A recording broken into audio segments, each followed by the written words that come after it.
السلام عليكم ورحمة الله وبركاته. أهلا وسهلا بكم جمهورنا الحبيب، جمهور قناة خط الدفاع. نبدأ بخير الكلام، الصلاة والسلام على سيد الأنام. اللهم صل وسلم وبارك على سيدنا محمد، طب القلوب ودوائها وعافية الأبدان وشفائها. نعتذر عن عدم ظهورنا هذه الأيام، وذلك كما تعلمون فإن الأمة تمر بأصعب الأوقات وأحنك الظروف، فإن إخواننا في غزة ينتهك حرماتهم علنا أمام العالم كله، ولا أحد يستطيع أن يفعل شيء أمام هذا العدو الغاشم، أمام هذا العدو المجرم، أمام هذا العدو المغتصب، أمام هؤلاء المجرمين، أمام هؤلاء الظالمين عديم الإنسانية وعديم الضمير. هؤلاء ليسوا بشر، هؤلاء فعلا كما يقال عنهم أبناء القردة والخنازير، بل أعتقد أن القردة والخنازير لديهم رحمة ولديهم إنسانية وآدمية أكثر منهم. هؤلاء لا يساووا أبدا حتى بالحيوانات، والله إن الحيوانات لديها ألفة ورحمة، أما هؤلاء المجرمين، هؤلاء الظالمين، هؤلاء السفلة المنحطين الذين يفعلون الأفاعيل في إخواننا في غزة. صدقوني، النفسية في الحضيض، والألم كبير، والقلوب تدمي، والعيون تبكي، والصدور تكاد أن تنشف من الألم، لكن ما بيدنا أي شيء غير الدعاء. أرجوكم ادعوا لإخواننا في غزة، أرجوكم لا تفوتوا فرصة إلا بالدعاء لهم، ومن يستطيع أن يفعل أي شيء بالمساعدات المادية وغير المادية فليفعل، فوالله الذي لا إله إلا هو لسوف يحاسبنا الله على ما هم فيه، ولن يتركنا الله لأننا تركناهم، ولن يسامحنا الله لأننا تركناهم لوحدهم يحاربون عدو شرس، عدو قذر، عدو لا يعرف الرحمة ولا يعرف الإنسانية ولا يعرف الضمير ولا يعرف أي شيء تبت إلى هذا العالم.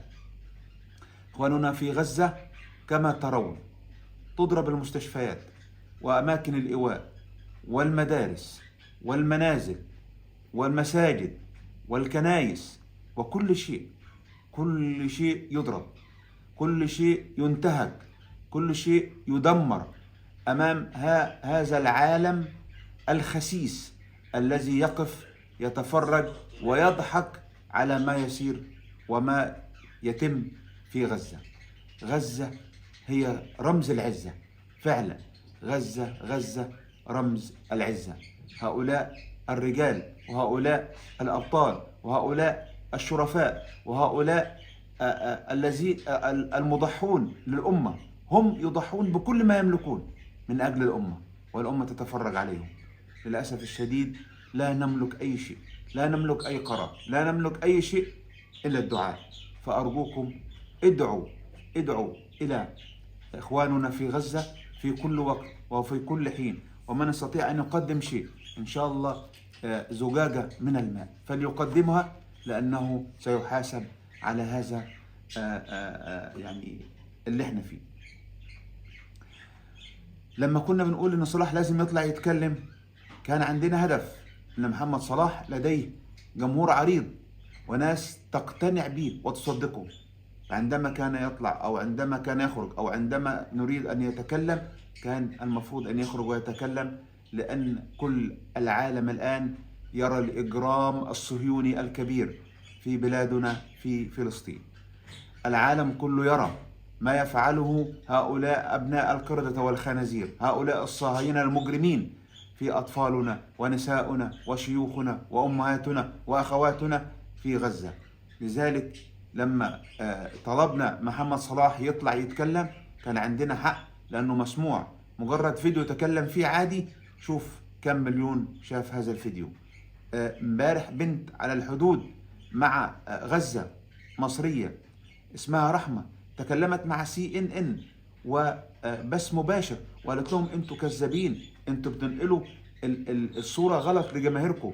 انتوا بتنقلوا تضحيات الفلسطينيين ومقاومة الفلسطينيين إلى بلادكم بأنهم إرهابيين. هم يدافعون عن وطن سلب منهم، يدافعون عن أخواتهم وأبنائهم ونسائهم الذين يقتلون كما يرى العالم كله ويصمت على هذا الإجرام، ويطالب أن حماس تخرج بره القضية. حماس هي أساس القضية، حماس هي من تدافع عن القضية.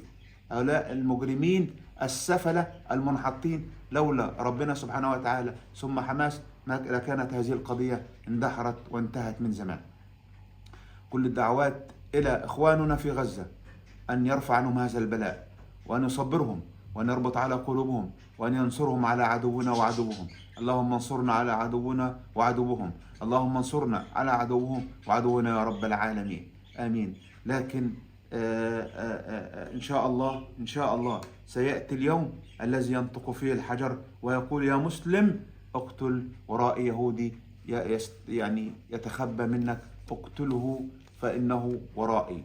إن شاء الله هيجي اليوم ده، وهيجي اليوم اللي نستطيع أن تفيق الأمة وتصحى الأمة وتحارب هؤلاء الصهاينة المجرمين.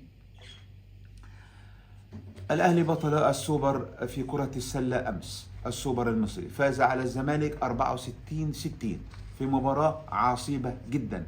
تقدم الزمالك طوال الثلاث شوط، نادرا ما تقدم الأهلي وعاد الزمالك بسرعة كبيرة، ومع ذلك فاز الأهلي بهذه البطولة 64-60، فرق بسيط جدا، لكن كانت مباراة قوية جدا، مباراة رائعة من الأهلي استطاع فيها أن يفوز بكأس السوبر لكرة السلة الغائبة عن الأهلي لأكثر من 5-6 سنوات.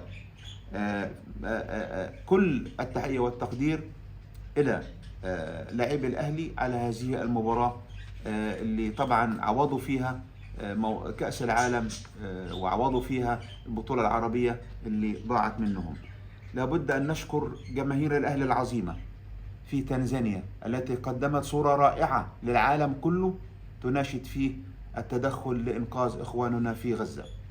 أيضا تحية كبيرة لجماهير الأهلي والزمالك في البحرين الشقيق الذين سطروا أيضا للعالم كله معاناة الشعب الفلسطيني وطالبوا بالتدخل الفوري ورفع هذا الظلم عن إخواننا في غزة.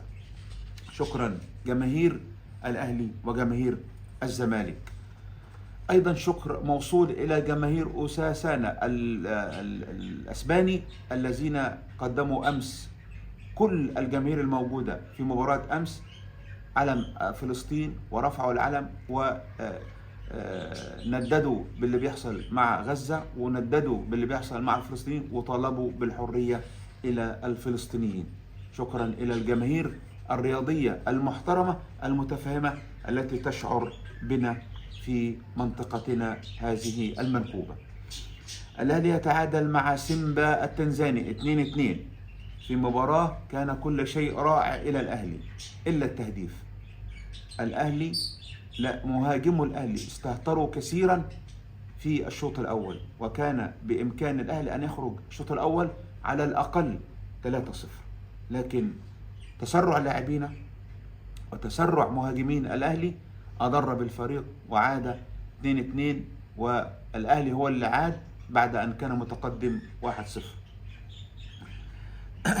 الأهلي قدم شوط أول رائع جدا ومباراة قوية جدا في الشوط الأول، نزل الشوط الثاني كسبان 1-0 في نهاية الشوط الأول، فتراجع الأداء بصورة كبيرة وملحوظة ولا نعلم ليه. إيه السبب؟ ما احناش عارفين. للأسف اللعيب المصري بس يكون فايز بينسى إن هو لازم يجيب جون تاني وتالت ورابع، ولا خلاص أنا فايز وكسبت المباراة.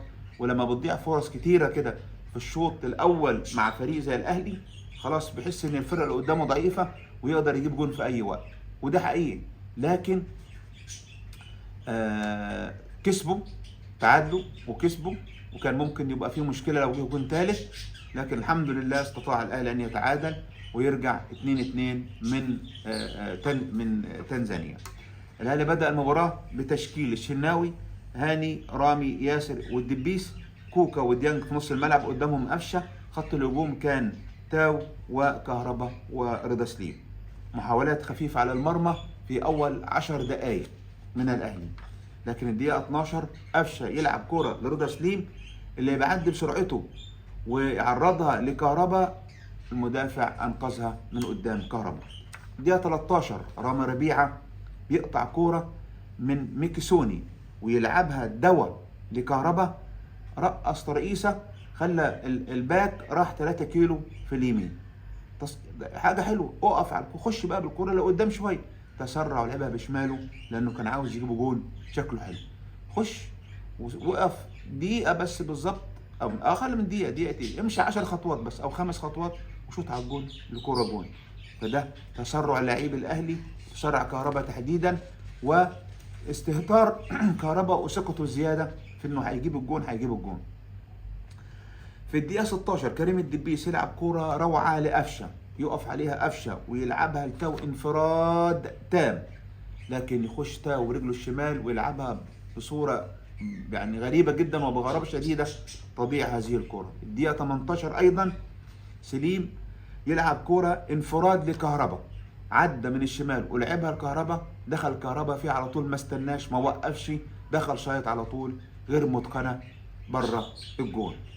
يعني حاجة عجيبة جدا من كهربا امبارح. اقف يا كهربا، وقف الكورة، طيب وقف عشان تركنها. خدها من لبسة واحدة وللأسف ضاعت الكورة. كل الهجمات كانت من اتجاه رضا سليم، ولذلك ربنا سبحانه وتعالى كافئه وخلاه يحرز الهدف الأول في البطولة التي تلعب لأول مرة في تاريخ أفريقيا ولأول مرة في تاريخ الأهلي، ويدخل التاريخ من أوسع أبوابه رضا سليم، ويكون هو أول لاعب أهلاوي سجل في هذه البطولة هدف كان رائع أيضا من رضا سليم. لما كهربا مشي بالكرة وتقل على الكرة ولعبها له مظبوط صح 100%، شاط وحط الهدف ده اللي احنا بنتكلم عليه من لاعبتنا. خلص الشوط الأول ضاع مننا 5 فرص، كان ممكن منهم 3 أهداف، فرصتين لتاو و2 لكهربا، فرصتين إلى رضا سليم. جاب فرصة وضاع فرصة، يبقى 5 فرص على الأقل كان ممكن يحصل فيهم 3 أهداف للنادي الأهلي. الشوط الثاني بدأ كالعادة تراجع واضح من لاعبي الأهلي. بداية الشوط الثاني بالإضافة إلى السرحان وعدم التركيز من مدافع الأهلي تسبب في هدفين يعني يجوا ورا بعض خلال 3 دقايق. ليه؟ لأن في سرحان، في توهان، في استهتار، في ثقة إن خلاص الفرقة سهلة ونقدر نجيب جون في أي وقت. الدقيقة 67 خرج قفشة، وأنا مش عارف خرج ليه قفشة. يعني اللاعب كان شغال كويس وهو الوحيد اللي بيقف على الكورة ويمسك كورة ويمشي لقدام ويسلك للمهاجمين، طلع أنا معرفش ليه بصراحة طلع. يعني الهدفين يتحمل مسؤوليتهم الشناوي و اللي ما كانش فيهم خالص يعني، والمدافعين، لأنه أيضا المدافعين في سرحان وفي توهان. عبد المنعم مش موجود، الدفاع تايه. في شوطة جت على محمد الشناوي في الدقيقة 75، الشوطة خبطت في العارضة وطلعت، الشناوي طلع ردت، طلع ضربها بالبوكس. طب ليه؟ ما انت أطول واحد في الملعب، ما تمسكها يا كابتن شناوي، امسكها. انت ليه بتضربها بالبوكس؟ شوطة من المهاجم بتاعهم خبطت في العارضة وطلعت فوق ونزلت لك، تلعب بوكس ليه؟ ده دليل انه ما كانش فيه تركيز خالص من كابتن الشناوي. الدقيقة 93 شهدت ضياع فرصة من صلاح محسن. انا مش عارف صلاح محسن امتى هيسترجع، امتى هتبقى مهاجم قوي، امتى هتبقى مهاجم راجل، امتى هتبقى مهاجم شرس، مش عارف. يعني يا جماعة اذا كان هيستمر بنفس الوضع بتاعه ده، لا يفضل انه خلاص الاهلي يسيبه خالص، لا اعارة ولا سنارة، يطلع بقى كده ايه، يشوف له اي حاجة يلعب فيها، لانه يعني مش مظبوط. تباطؤ وتكاسل وتوهان وعدم تركيز واستهتار اضاع الفوز من اللاعبي الاهلي. كان ممكن النتيجة تبقى افضل من كده لو الاهلي قدر يتحكم في الامور اكتر من كده ويركز في الامور والفرص اللي ضاعت. يعني انا كنت متوقع ان بعد ما يخلص الشوط الاول الشوط الثاني هتنزل لعيبه الاهلي مركزه جدا وصاحيه جدا، وهتبدا تركز في انها تزود الغله شويه وتجيب اهداف ثانيه. لقينا لعيبه الاهلي بتتراجع، يعني موقف غريب جدا. طيب انت يا كولر قلت لهم ايه؟ انت بلغتهم ايه؟ عملت لهم ايه بين الشوطين؟ ده انا لو مدرب هنزل بين الشوطين همسح بكرامه كهربا وبيرسي تاو الارض على الفرص الاربع فرص اللي ضاعوا دول. فانا توقعت ان الاهلي هيجي الشوط الثاني مختلف جدا، سرعه واداء وتركيز والاهداف هتزيد. لقينا جول والتاني، والواضح بقى في تراجع، ولاعيبه الاهلي بدات تتوه وبدات الدنيا تضيع مننا. فلولا ربنا سهل ولحقنا وجبنا الجون الثاني عن طريق كهربا كان هيبقى في ازمه كبيره جدا. كان ممكن سيمبا يجيب الثالث والرابع صدقوني، لان اللعيبه بدات تتهز. ليه؟ مش فاهم. يعني احنا خلينا نحط في الاعتبار حاجه، ان لعيبتنا فعلا نفسيتها في الحضيض بسبب ما يدور في غزه. واكيد دول بشر زينا وبني ادمين وعندهم احاسيس زينا. اكيد قلوبهم فيها الم وفيها حسره وفيها حزن على ما يدور في غزه، واللي بنشوفه صعب وصعب جدا. لكن لما تكون داخل بتلعب يبقى خلاص، يعني لازم تفكر في المباراه. مباراه كانت في ايدينا، مباراه كان ممكن نكسب، مباراه كنا احنا الافضل، مباراه كنا احنا الاحسن على ارض تنزانيا وعلى ارض سيمبيا و70,000 متفرج. واحنا بنطالب الامن ان نسمع بالساعه الكامله، لان الاهلي اعلن خلاص انه هيتبرع بمدخول هذه المباراه الى اهلنا في غزه. ودي سمه الاهلي وسمه الكبار، ودائما الاهلي نادي قومي عربي، نادي وطني عربي يدافع عن جميع قضاياها العربيه، وخاصه قضيه العرب وقضيه القضايا في قضيه فلسطين. فالاهلي ايضا نقدم له التحيه، اداره الاهلي، على اغلاق جميع السوشيال ميديا للاهلي علشان احزانهم على اخواننا في فلسطين. القناه اتبلكت بقت كلها سودة، نعي وحزن على اهلنا في فلسطين. هو ده الاهلي. لاعبونا لعبوا امبارح بالتيشيرتات السوداء علشان حزن على اخواننا في فلسطين. ده الاهلي، ده النادي الوطني، ده النادي القومي العربي الذي يحمل كل القضايا العربية في كل المحافل عندما يتواجد الاهلي. فنفهم ان اللاعبين عندهم الى حد ما شوية تشتت من اللي بيحصل في غزة، لكن لما تيجي الفرصة لازم تمسك فيها. فرصة امبارح كنا ممكن نتغلب ونطلع، لكن الحمد لله ربنا اراد ان النتيجة تطلع كده عشان نركز في المباراة اللي جاية باذن الله تعالى. الاهلي اجمالي المباراة كانت جيدة جدا. فرطنا في الفوز، ضيعنا فرص، استهترنا، تكاسلنا، للاسف الشديد كل ده عملناه. لكن ده ما يمنعش او ان الاهلي كان كويس وكان جيد الى حد ما، وده اللي دفع فينجر مدرب ارسنال السابق والخبير الاستراتيجي في الفيفا دلوقتي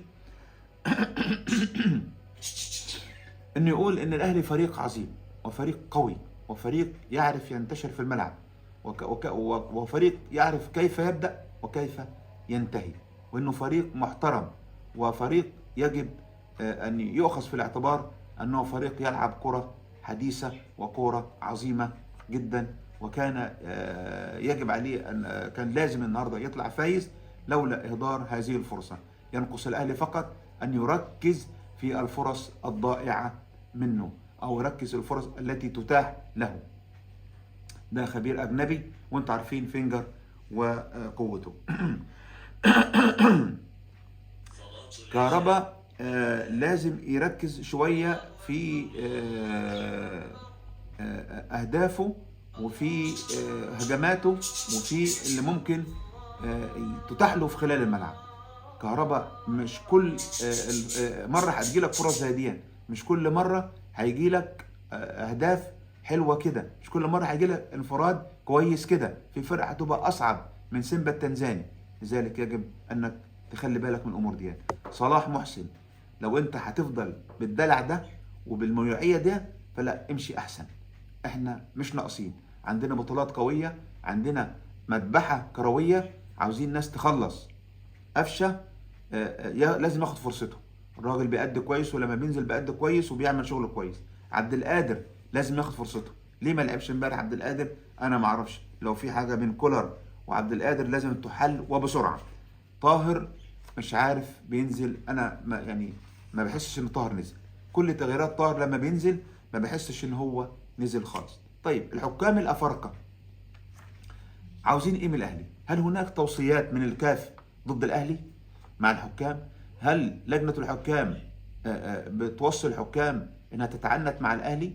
يعني حكم اتحاد العاصمه ضيع علينا ضربه جزاء، وحكم امبارح ضيع علينا ضربه جزاء واضحه، واستدعاه الفار وقعد يقول له ده دي ضربه جزاء ويتحايل عليه، والحكم رفض وواضحه جدا. وكولر في مؤتمره الصحفي قال انا ما كنتش متاكد منها، لكن لما شفتها استغربت كيف لحكم لا يحسب هذا ضربة الجزاء. كيف لحكم يرى هذه الضربة ولا يحتسبها ضربة جزاء؟ طبعا يا كولر انت في افريقيا مش في اوروبا، لكن لازم على الاهلي يتدخل وبسرعة. يعني باينة من اولها في توجه من الحكام ضد الاهلي. شوف مين ماسك لجنة الحكام، شوف لو تبع فوزي لقجع يبقى خلي بالك من الحتة دي، اكيد في توصيات. فلابد ان احنا نخلي بالنا من اللي جاي، لان الحكام شكلهم ضد النادي الاهلي.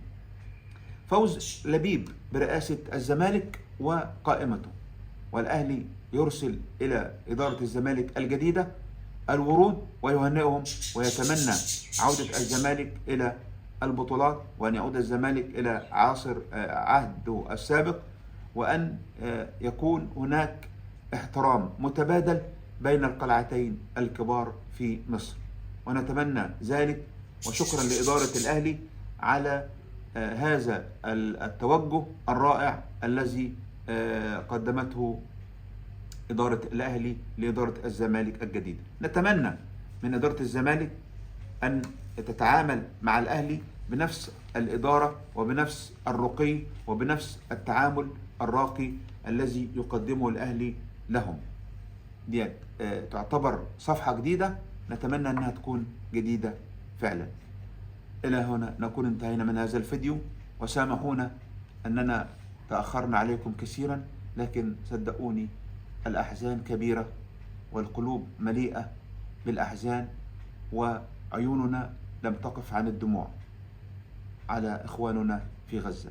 ندعو الله أن ينجيهم مما هم فيه، وأن يفرج عنهم همومهم، وأن يثبتهم ويقف ويربط على قلوبهم، وأن ينصرهم على عدونا وعدوهم. اللهم انصرهم على هؤلاء الشرذمة، اللهم انصرهم على هؤلاء الصهاينة، اللهم انصرهم على هؤلاء الكفرة، اللهم انصرهم على هؤلاء المجرمين، اللهم انصرهم على هؤلاء الصهاينة. إنهم لا يعجزوك يا رب، وأنت تستطيع أن تنتصر لهؤلاء الفقراء المساكين المظلومين المنكوبين، وبإذن الله هم منصورون. وعد الله قادم، وسوف يأتي الوعد بإذن الله تعالى. دمتم وفي أمان الله.